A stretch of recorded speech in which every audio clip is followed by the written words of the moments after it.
Hey guys, what's going on? My name is Zenaton, and welcome to today's video for Legends of Runeterra. Today we are going to be looking at some new decks today. New decks that have just become a thing, or are new takes on older decks, but are novel now because of new cards from the latest expansion, Beyond the Bandlewood. We're going to be looking at 5 decks, so quick overview for what this video is going to be. So, like I said, 5 decks. I tried and I succeeded in getting all 5 of these decks to have a new champion, so I could show off some of the new champions. Some of these are actually competitive, some are more for fun. Also, while some of these might be competitive and some might not be, it's still early in the season. Who knows what will happen in, say, like a week or a month or so on. So yeah, I will go through each deck. I'll talk about like why certain cards are in the deck, the overall strategy, strengths and weaknesses, and my overall thoughts on the deck and its power level. So, enough rambling here. Let's go and look at the first deck. First deck, Kaitlyn Teemo Kaitlyn, whatever you want to call it. This is a example of old deck with a new spin on it. This is basically just the old Teemo Ezreal deck. Instead, we removed Ezreal for Kaitlyn. So, how does this deck work? Well, if you've never played Teemo Ezreal or you just don't know how to play it, basically, you're just gonna be really annoying with Teemo and whatever, like your Puffcat Peddlers, and just using your combat tricks to, well, make it really annoying for your opponent in combat. So, you got your PNZ removal of Mystic Shots, Thermogenic Beams, freezes, elixirs, troll chants, etc., etc. And to actually win, we are gonna just play Karina once we get a lot of puff caps and flash bombs into their deck. Now, this deck is very, very, very flexible, I'll say. There's all kinds of things, in my opinion, that you can put into this deck. For example, you can put in more aloof travelers. You can remove the ballistic bot completely. The new card Sting Officer, the 2-mana 2/1 elusive that whenever it strikes the Nexus, it plants 2 flash bombs into the top 10 of the deck. That's definitely a viable card. Veteran Investigators, a good card just to run as well. The new 4-drop Justice Rider that says whenever your opponent draws a card, plant a flash bomb trap in the top 10. Kind of combos really well with Hexcore Foundry. You can also consider the new draw spell, Insider Knowledge, that makes you and your opponent both draw 2 cards. Very nice. If you want a little extra in the combat trick department, you got 3 Sisters. Very, very flexible deck. This is the version I've been playing now. I like the combo of Ballistic Bot giving Ignition, so I can get more Puffcap Peddler pings, basically, and the extra little burn damage is really nice too, so big fan of it. But I also like the version that plays no Ballistic Bots and instead plays Justice Riders and Veteran Investigators and all 3 Karinas, because Karina, a lot of the time, if you're able to, Karina can turn into a nice big chunk of damage or just a good board wipe, or at least somewhat of a semi board wipe. So love the deck. If you've played Ezreal Teemo before, you'll like this deck. I'll be honest with you though, overall, while I like the deck, I do think it is a little bit weaker than Ezreal Teemo overall, but it is a little bit better against decks that kind of want to go wide thanks to the flash bombs. But another reason I think this deck is a little weaker than Ezreal Teemo overall is because Kaitlyn, and more specifically Flash Bombs, in my opinion, is just a little too high variance. I've had games where I'll have like 6 Flash Bombs in my opponent's deck, and they'll draw like 3 or 4 cards, and I won't hit a Flash Bomb, and I'm like, well, I really need a Flash Bomb here. And sure, you can say, well, also, the Flash Bomb's RNG, so there's also that. So, yeah, Ezreal's probably better, but Teemo Kaitlyn is new. Kaitlyn, especially when she levels up, really closes out games quickly, so I am a big fan of it. I'm just not sure if it's better than Ezreal. I feel like it's going to be in general for ladder, Ezreal Teemo is going to be the better deck. Kaitlyn Teemo will be good for tournaments where one of your decks already using Ezreal, but you still want to bring this style of deck. And I could see, especially once this deck is more refined, this deck actually having some strength over Ezreal decks because, again, like I said, the flash bombs are really nice at annoying board-based decks. Now then, the next deck. The one that a lot of people are afraid of, and in my opinion, it's not honestly that amazing, but it's annoying if you're not prepared for it. Fizz Nami. I've seen a lot of people say it's the second coming of Fizz TF. This is not the second coming of Fizz TF. Fizz TF was great because of a lot of reasons. One, Burblefish was a 3-1, first off. Iterative improvement, Burblefish was busted. The overall elusive game plan with the Burblefish, Fizz, the 1 or 2 mind melds. And then you also had it's like a soft win con in the form of leveling up Twisted Fate. Sure, Nami's good. She's no leveled up TF, even though she's really strong when she levels up, though. Don't get me wrong. So the game plan for this is pretty simple, in all honesty. You're just going to get on the board with your elusives and just be really annoying in general, putting on some pressure, just hitting your opponent, being really annoying. Now you might say like, okay, streamer, I see. So the problem is, streamer, how do you only have like 7 spells? What are you doing here? How do you actually cast the spells for your Fizz and Nami? Sure, only 7 spells, but a lot of these cards, a lot of the actual followers make spells, right? Otterpuss gives you a prank. Yordle Squire gives you the spear or the shield. Conchologist also makes spells. Kelt Maiden, whenever it strikes the Nexus, gives you a prank. What else here? I like Tenor of Terror personally because I like Tenor of Terror helps you go wide and the impact helps you get a lot of damage. But then, yeah, Zap, more spells. Burblefish, another spell. And then you got your spell payoff, which is Fizz, Nami, and Admiral Shelley. So overall, pretty easy deck, very tempo-based. Just gonna get down and get annoying. Obviously, it's a little weak to certain things like avalanches and box and stuff, but those aren't too common at the moment. If you start to see those, you could run the new card Purple Berry Shake, the 1 mana grow something up to a 3/3. That is definitely a consideration in my opinion. If you are scared of avalanches, it won't really help against box though. But yeah, big fan of this deck. Not really my playstyle though, but I do like the playstyle. I like seeing this kind of playstyle, which is the it's like, I don't know how to describe it. It's like it's aggressive, but it's not just curve out and play cards on curve kind of aggression. And then if you get to stop by your opponent, just play a burn spell or 2. This is more like yeah, play your cards, but maybe like hold a card or 2 back so you can get spell mana for Fizz or something. So I like it. And then I really like how Shelley and Nami, especially when Nami levels up, I like how those 2 cards really play with like soft countering, damage-based removal. So yeah, fun deck. But yeah, like if you are a fan of the TF Fizz decks, I'd recommend this deck. It's definitely not on the power level of old TF Fizz, but the old TF Fizz deck was extremely strong. And deck number 3.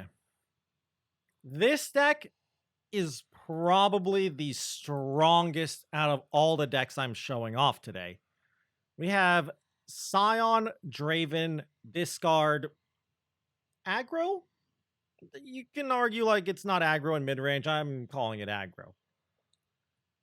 But yeah, this deck is annoying and scary. Specifically Scion. Scion is so terrifying. So here's the thing. If you played against discard aggro or you have played discard aggro, this deck plays very, very similarly to it. Like you play cards on the board, get some discard enablers, discard fodder, go off with your discard synergies, right? However, this deck, unlike traditional discard aggro that plays like Draven Jinx, sure, it doesn't get the card draw of a level up Jinx or the bomb, whatever the name of that thing is, I forgot. But you get Scion instead. And the other trade-off is you're not reliant on going wide to play a big crowd favorite. And you might say, like, why is that a problem, streamer? Again, going wide usually puts you weak to things like Withering Wail and Avalanche and Blighted Ravine. This deck, it's a little weak to Avalanche and Blighted Ravine, but it doesn't have to go wide. Like sometimes you'll play traditional discard aggro, Draven Jinx, and you'll be like, okay, if my opponent has Avalanche, they just win the game here because you can't play around it, right? But yeah, big fan of this deck. There's a lot of variants of this deck. I decided to show off this version that plays Augmented Experimenter because Experimenter is really annoying, and I like the Experimenter. Big fan of the card. But yeah, also, another thing is you might say like, okay, how about Scion? Talk to me, streamer, about Scion. So Scion actually turned out to be really, really easy to level. So if you don't remember how to level up Scion, you have to discard or summon 35 plus power. Lost Soul lets you do that really quickly. Same with Augmented Experimenter. Lost Soul is, I believe, 5 attack. That's a big chunk of damage and a big chunk of progression towards the Scion level up. Scion getting summoned himself counts as some of that 35 plus power that needs to be summoned. So between Scion coming down, who's going to be big because you're discarding cards, and Lost Soul, Augmented Experimenter, you can even discard the Ancient Warmonger, which is a 5/5 for more extra just power to level up Scion. And then you play Scion and he's leveled up. He's what, a 10/6, I believe, when he levels up. And then, so let's say if your opponent doesn't have Mini Morph, which some people are cutting because it's kind of slow in the meta. If your opponent doesn't have Mini Morph or a way to deal with a leveled up Scion, they're in trouble. One way to deal with a leveled up Scion is to kill him the turn he comes down instead of letting them attack. Because, and you might say like, well, streamer, they'll get Scion return. Yes, but they don't get the effect of the rally, which is the point. Still, though, even if you kill the first Scion and you still have to deal with Scion in return, he's still a 10/4 overwhelm. And you could argue like, okay, how about Hush? First off, haha, Targon. Stuns are also pretty good against Scion, but he's really annoying. And he levels up really quickly. It's really, really easy. After playing this deck myself a little bit, it's really easy to level up Scion on 7, in all honesty. So, kind of scared.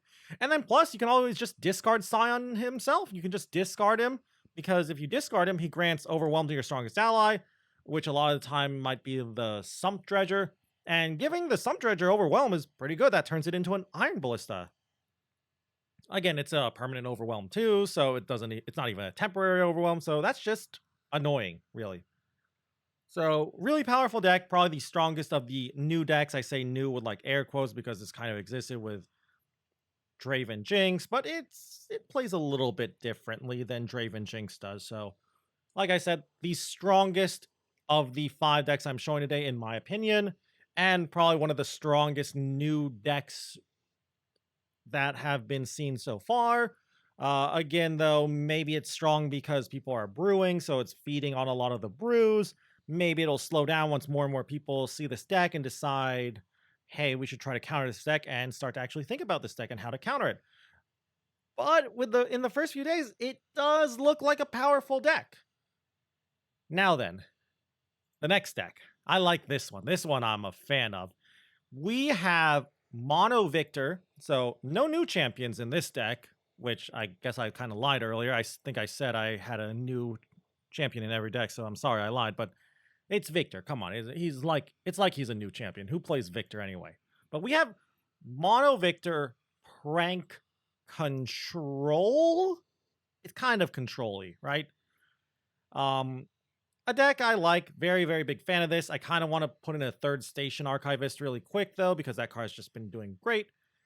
You might say, like, streamer, what is this pile you are showing to me right now? Okay, so the idea is pranks And P&Z removal suite, so, Mystic Shot, Get Excited, and Thermogenic Beam, will buy time so you can then Mirror Mage and then play your created cards. So, play a Mirror Mage, have one spell mana, prank them. That's a double prank. Mirror Mage, Ignition, that's a double ignition. That's a Mystic Shot to face, basically. Mirror Mage, created cards from the Telescope or the Conchologist. Created cards from the Archivist, etc., right? Created cards from Trinket Trade. See?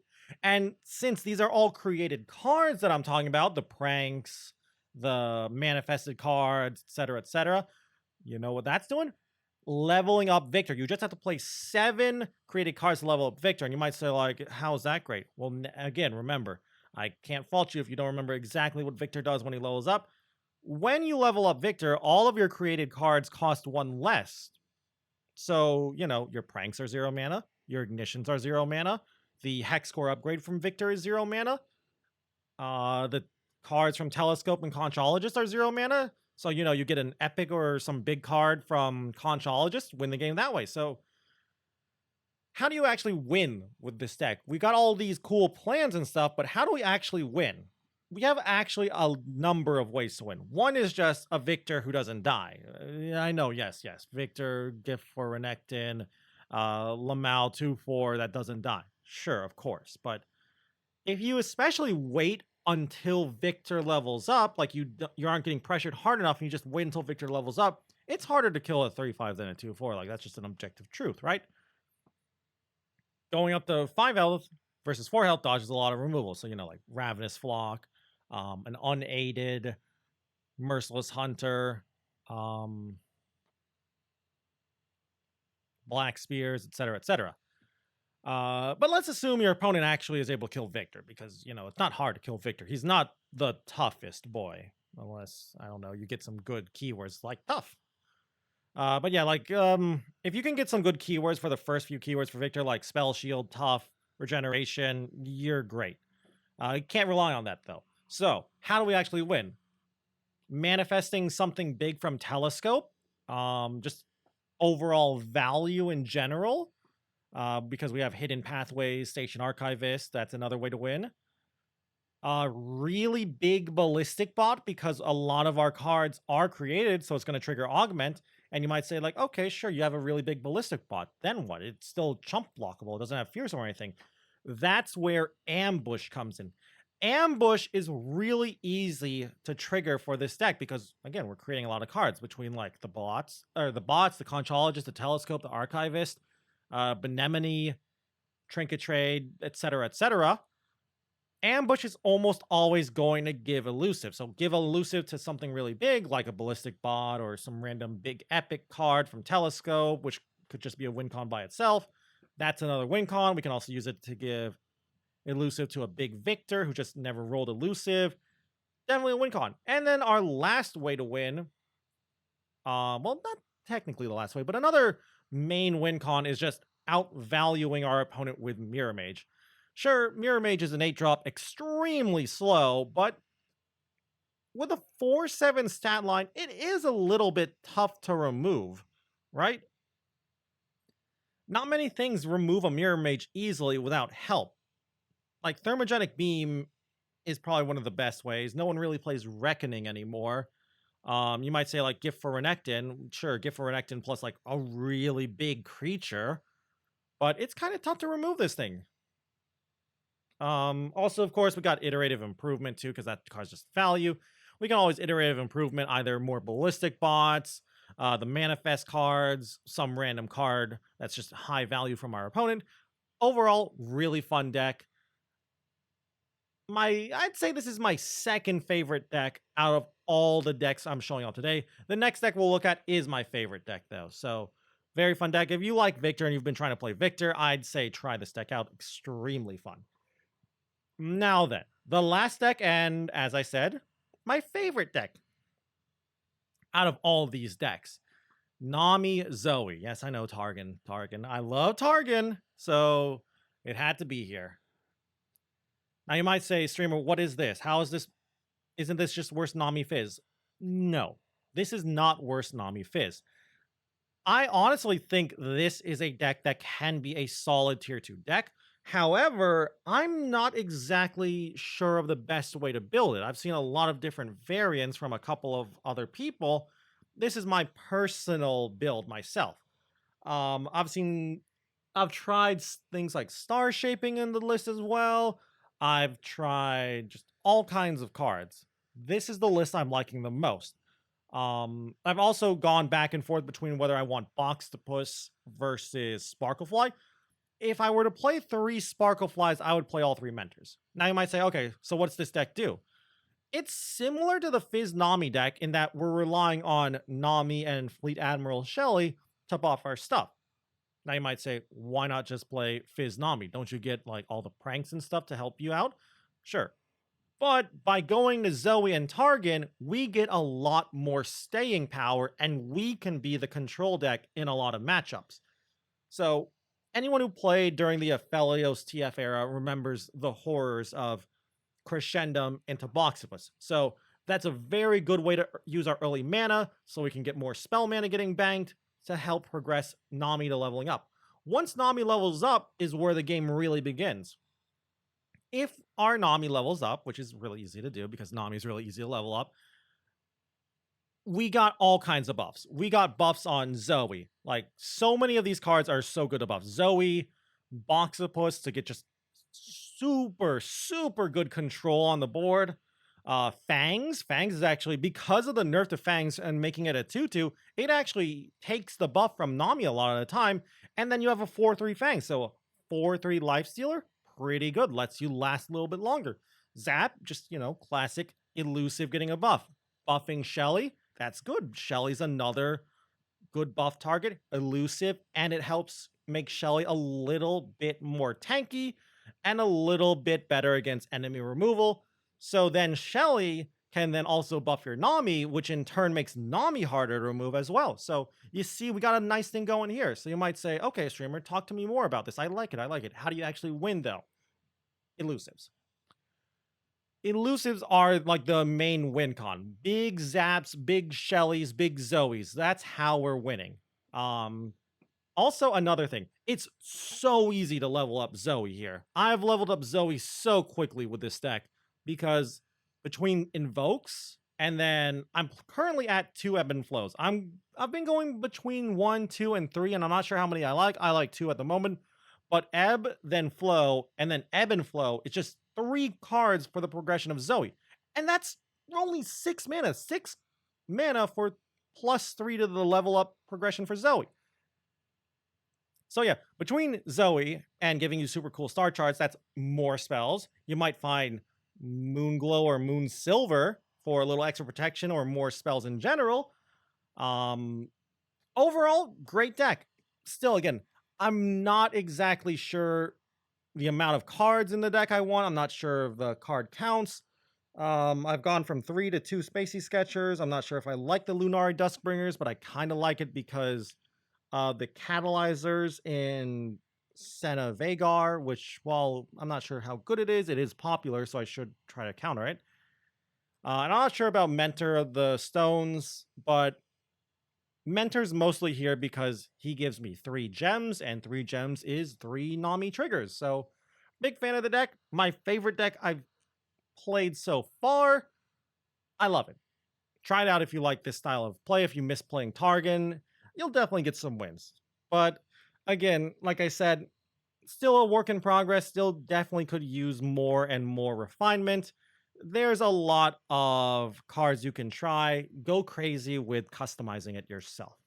But yeah, that is it for the decks that I'm showing off today. That's all 5 decks. I hope you enjoyed them. I hope you maybe found a deck that you're interested in and want to try out for the ladder, for just for climbing. They're all pretty fun and pretty, in my opinion, decent for the ladder.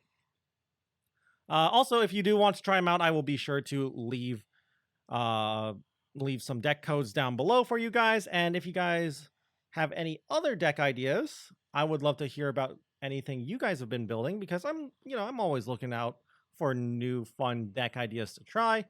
And I'd love to hear how you guys are doing in the new expansion with your new decks. And if you guys just enjoyed the video in general, I would love it if you could leave a like or a comment down below. Always helps out the video and the channel. And if you guys want to keep up with the Legends of Runeterra content, you can always go and subscribe to the channel as well. And if you want to watch me play some Legends of Runeterra, I've been playing a lot of it recently, actually, because of the new set. You can always go and check me out over on Twitch at twitch.tv/Zenaton, where I stream pretty much every single day. Anyway, though, with that all said and done, thank you all again once more for watching this video. And until I see you guys in the next one, bye.